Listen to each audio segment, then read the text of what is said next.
Another day, another stupid office. Devon Messier was a veteran of offices, of waiting rooms. They all had the same happy magazines, the advertisement flyers for this or that pill to cure depression, anxiety, ADHD, ADD, and every other clinical name that shrinks had thought up to slap onto kids who didn't come up to their family's standards of appropriate behavior. He almost wished his parents would try pills on him for a change. If he didn't like what the pills did to him, he could always throw them up.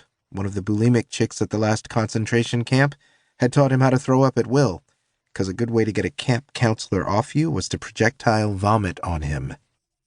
And if you started throwing up, they tended to get nervous and stick you in what passed for an infirmary and leave you alone.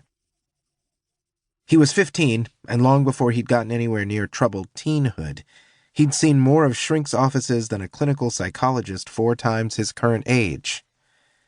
He'd been through every kind of give-in and submit camp, therapy, program, and counseling there was, and by now he knew they came in 2 kinds, the kind that put the broken kids back together, and the kind that tried to break kids that weren't broken.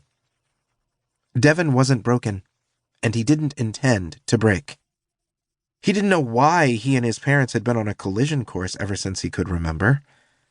It wasn't that he had a deep-seated hunger to set kittens on fire, or any of the more terrible things he'd found out that other kids did once they'd started putting him into those programs and groups calculated to turn him into a good little robot.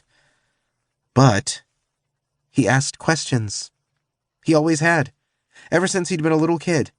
He'd wanted to know why, and how people knew what they knew. Dad said that made him insubordinate.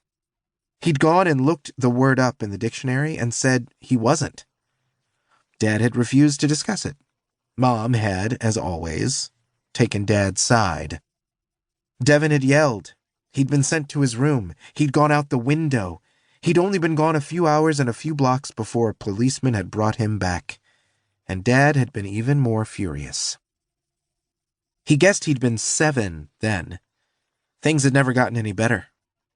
One of the few psychologists Devon met that he'd actually liked had told him his only problem was that he was 12, which meant he was subject to whatever his parents determined was best for him, too bright for his own good, which meant he didn't just accept things passively and didn't suffer fools gladly, which meant that when things didn't make sense to him, he was always flapping his mouth about it.